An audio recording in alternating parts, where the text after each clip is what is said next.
I'm Tracy Sable. Tonight on EWTN News Nightly, the heat is on. Temperatures in the U.S. have reached dangerous new heights. Moving ahead, House Republicans continue their investigation into business deals by the president's son. We're on Capitol Hill. Almost there. The final touches are being put into place for World Youth Day. We have a report from Lisbon. And a show of dedication.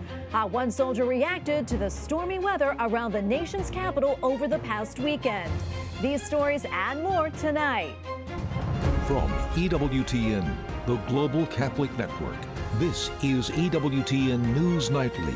Thank you for being with us on the Feast of St. Ignatius of Loyola. Our top story tonight, the race for the White House is quickly taking shape. President Joe Biden is on vacation right now, but very soon he and members of his cabinet will be hitting the road. Meanwhile, his main opponent, former President Donald Trump, faces a growing list of legal troubles, including a possible indictment coming out of Georgia. White House correspondent Owen Jensen reports. Tracy, President Joe Biden is on vacation all week, but he's already made plans for a trip to the nation's southwest. This as Republican presidential hopefuls try to gain traction against former President Donald Trump in the race for the White House. On Rehoboth Beach, now enjoying the ocean breeze, but very soon, President Joe Biden, running for re-election in 2024, hitting the road, traveling to Arizona, New Mexico, and Utah next week, talking climate change, his Inflation Reduction Act, and clean energy manufacturing. Just today, Florida Governor Ron DeSantis, also running for the White House, told supporters, "We are today declaring our economic independence from the failed elites and policies that have harmed this nation's middle class." Meanwhile, a Georgia prosecutor is expected to seek a grand jury indictment in the coming weeks in her investigation of the 2020 election, accusing former President Donald Trump and his allies of trying to overturn the election loss. But at a Pennsylvania rally Saturday, Trump pushed for Republicans to go on the offensive. Any Republican that doesn't act on Democrat fraud should be immediately primaried and get out. And if it's a Biden-Trump rematch, Republican presidential hopeful Vivek Ramaswamy said this. Do I think Trump can beat Biden in a general election in a narrow margin? To be honest, yes, I do. And while President Biden enjoys the sun and surf, overseas, Ukrainian officials say Russian missiles slammed into a building in central Ukraine, killing 5 people and wounding dozens. A 10-year-old child and her mother among the dead. President Biden has been rallying NATO to support Ukraine. But Russian President Vladimir Putin, analysts say, is wagering that Western support for Kyiv will wane as the war drags on. And at the U.S. State Department, Pope Francis yesterday calling for the Black Sea Initiative to be restored. The Biden administration, do they feel the Vatican can help make that happen, the Black Sea Initiative? We certainly would encourage anyone's support for reinstituting the Black Sea Grain Initiative, and of course that includes the Pope. Back to the race for the White House in 2024. In the coming weeks, members of President Joe Biden's cabinet will be spreading out across the country, touting the administration's legislative achievements. At the White House, Owen Jensen, EWTN News Nightly. Congress is on recess until after Labor Day, but that is not stopping House Republicans from moving ahead with their investigation of President Biden's possible family business dealings with foreign nationals. All eyes today were on one of Hunter Biden's business associates. Capitol Hill correspondent Eric Rosales has more on the following developments. Eric? Well, good evening, Tracy. Today, the House Oversight Committee held a transcribed interview with Devon Archer. He is the former business associate of Hunter Biden. Archer claims that Vice President Joe Biden then was on speakerphone for conversations with Hunter Biden and his business partners. Republicans say that this is just more evidence that continues to pile up against the president. This investigation is like tracking a bleeding bear to a snowstorm. There's evidence everywhere. We have a bunch of new bank statements that we've had for several weeks. We are trying to figure out what the family did to receive this money. Oversight Committee Chair Congressman James Comer claims those new bank records from shell companies show millions of dollars being routed to the Biden family, funds that originated in different countries, mainly Ukraine. There's overwhelming, increasing evidence that implicates the president It's just a reasonable person just could not conclude that he has been truthful, that he didn't know about his son's business dealings, that he wasn't involved to some degree about his son's business dealings. Republicans allege that Joe Biden and Hunter Biden each received $5 million policy bribes in a pay-for-play scheme. Democrats claim Republicans are just out to score political points. I don't have any concerns. I think this is a witch hunt. If Hunter Biden has broken the law, he should be held accountable for it. What's most important is that Republicans don't try to politicize this issue.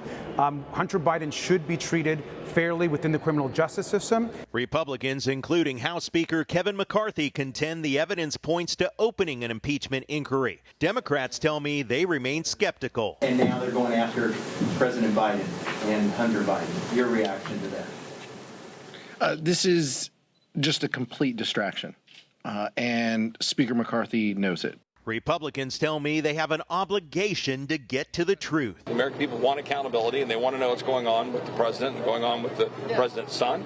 And let's just say there's a whole hell of a lot of smoke, and our job is to present the fire.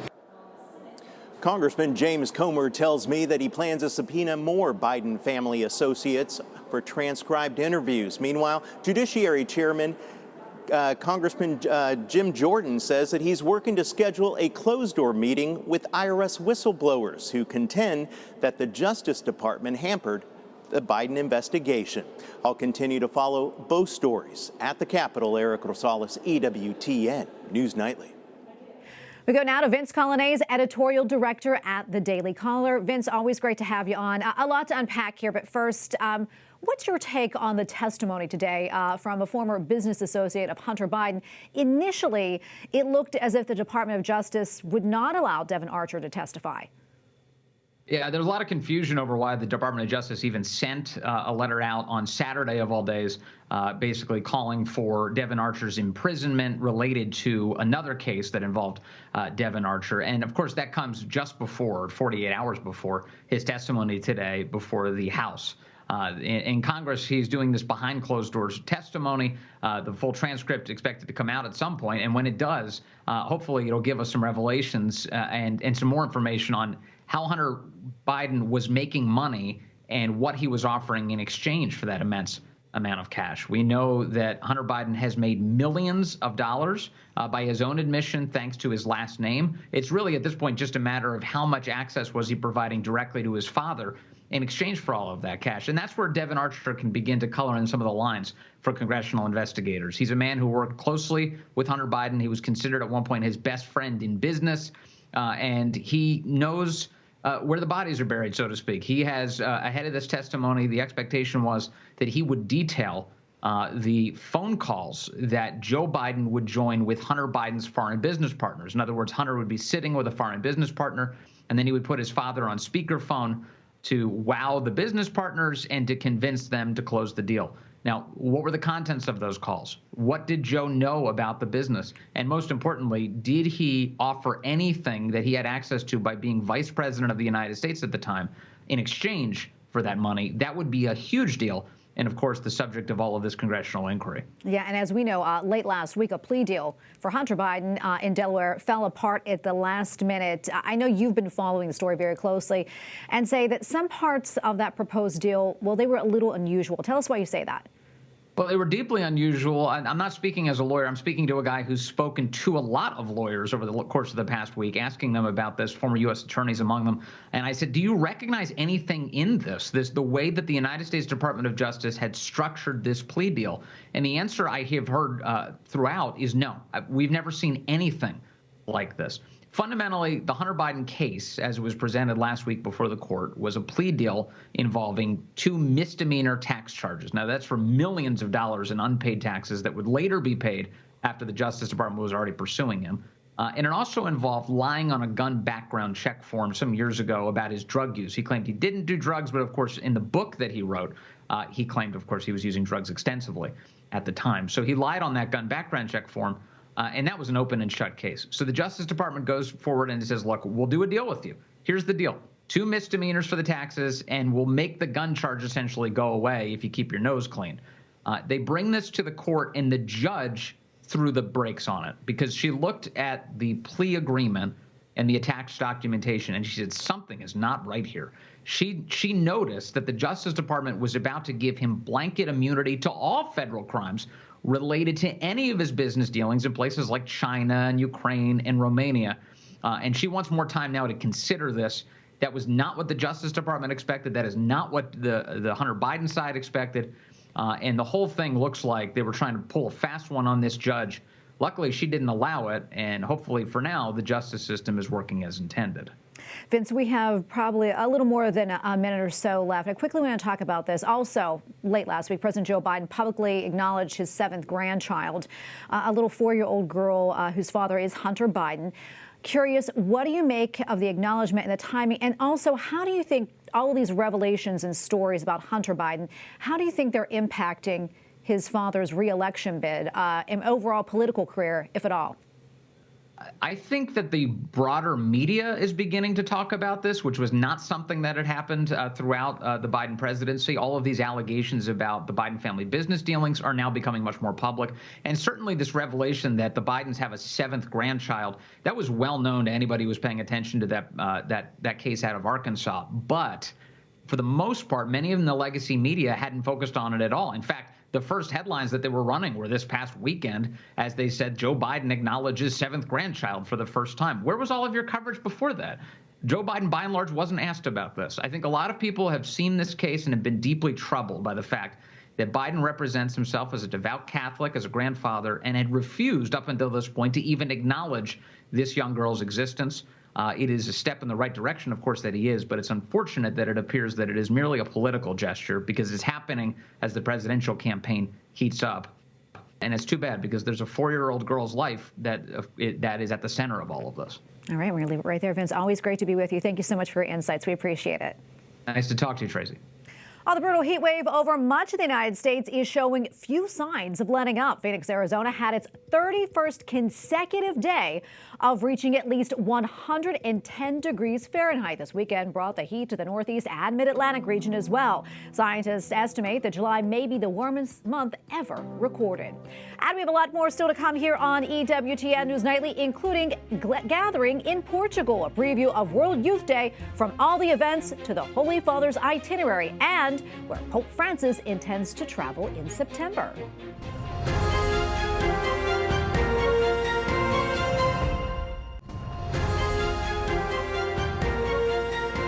Pope Francis invites the faithful to learn how to seek precious things in life, including a relationship with Christ. Ravvivare il desiderio, perché il desiderio di cercare e andare avanti non si spegne. During his Sunday address at the Vatican, the Holy Father talked about the parable of the merchant and how we can find gems even among junk and the distractions of the world. The Vatican says Pope Francis will travel to Marseille, France in September. The 2-day visit will be a part of a meeting of bishops and young people from the Mediterranean. The itinerary includes a meeting with French President Emmanuel Macron and Mass at a nearby sports stadium. It will be the Holy Father's 44th apostolic journey. The final preparations are being put into place for the 37th World Youth Day beginning tomorrow in Portugal. The theme for the global gathering is Mary Arose and went with haste. Hundreds of thousands of young people are gathering in Portugal. The Holy Father arrives on Wednesday. The event originally was scheduled for last year, but was moved because of the coronavirus pandemic. EWTN News Vatican correspondent Colm Fynn joins us now from Portugal. Colm, so great to see you. I know that you just arrived on the ground there. Kind of give us a scene setter, if you will. And also, is the city starting to fill up with young people? Tracy, a very good evening from beautiful Lisbon, the Portuguese capital. And yes, you're right, we've been here for around 2 days, and already people are starting to arrive from all over the world. Now, officially, World Youth Day kicks off tomorrow and goes on until the 6th. But when we went around, we were meeting people from almost every continent who are coming here, and we still have much more to come. Because officially, the organizers are saying that 300,000 people have registered. But we know from previous World Youth Days, for every one who registers, they expect another 2 to turn up as well, people who come at the last minute or register at the last minute.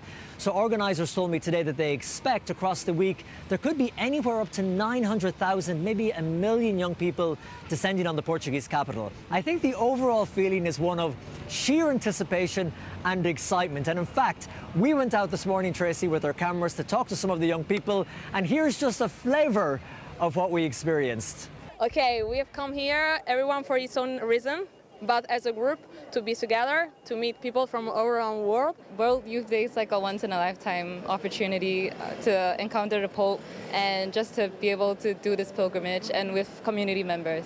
What are you looking forward to the most? What are you in particular excited about? I'm excited about getting in contact with Jesus and living the journey. Living the dream. Yes. God bless Africa. God bless the Papa. God bless the Lisbon. Africa.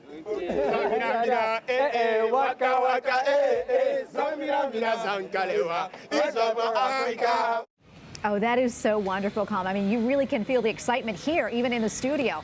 I know you've been meeting the young people on the streets over the past 2 days. So what have they been telling you about what they're hoping? You know what? A mix of so many reasons why they're here, Tracy. You saw in that clip the beautiful young people from Singapore, and they told me even though they were so tired and just off a long flight, we met them when they had just come from the airport. The first thing they did was they went to adoration, such as the depth of their faith. The young man from Brazil, he said to me when I asked him, why are you here? He said, I want to get closer to Jesus Christ. And he said in his words, then I'll be living the dream, which I thought was an amazing way to put it. We met people from Africa, from Togo, from the Ivory Coast, from the Democratic Republic of Congo, where the Pope went last year, to Kinshasa. Yeah, and I know they're all waiting to see Pope Francis. So when does he arrive, and what are expected to be, his schedule highlights? Well, of course, that's another thing all the young people said, Tracy, was they cannot wait to meet the Holy Father, Pope Francis. Because, sometimes we take it for granted working in the Rome office that we see Pope Francis quite regularly at the Vatican. We cover it on TV all the time. But for many young Catholics across the world, they would only ever see Pope Francis on their mobile phone or on their TV screen. So the fact that they're going to see him here in the flesh, he'll be celebrating with them Mass, is a huge thing for all these Catholics. He arrives on Wednesday morning, Wednesday the 2nd. He will meet the President and Prime Minister of Portugal, all the official dignitaries, which is normal for a big papal event like this. And then the next day, Thursday, he's going to hear confession from many young people right here in the centre of Lisbon. And by the way, Tracy, many of those confessional boxes, the wooden ones, they were made in some of Portugal's prisons. After that, he'll go on to meet people who work in various charities, helping those most in need in Portugal, which of course is something so close to Pope Francis's heart. On Friday, he will have the Way of the Cross. Saturday, he will go to the Shrine of Fatima, and that will be such a wonderful event, which we'll be covering on EWTN as well. Sunday, he will have his final Mass with all the young people before departing and heading back to the Vatican in Rome. So that is the official schedule. There may be some other things in there as well, Tracy. One thing I have to mention is that this has been a kind of a bittersweet year for the Catholic Church and Catholics here in Portugal, because on one hand you have World Youth Day, a joyous young event of celebration. But Portugal also had their first big report published earlier this year about cases of sexual abuse within the Portuguese Catholic Church. And so that is still very much in the news here and overshadowed a little bit the build-up to World Youth Day. But that is the reality, the two realities that are happening here in Portugal at the moment. It is believed the Pope will reference this, possibly meet with survivors, but we will wait and see. And Colm, before I let you go, when does EWTN's coverage kick off? What can you tell us about that? All of our coverage, it kicks off tomorrow, 1 p.m. Lisbon time, local time here in Lisbon. So please do check your local listings, wherever you may be watching in the world, to find out when it is broadcast in your area. And for more information, you can go to EWTN.com/WYD, which stands for World Youth Day. So check that out there and don't miss any of the coverage, Tracy. Thank you so much, Colm. We'll talk to you soon. Up next on EWTN News Nightly, headed to Florida, what the Knights of Columbus is planning for its convention this week.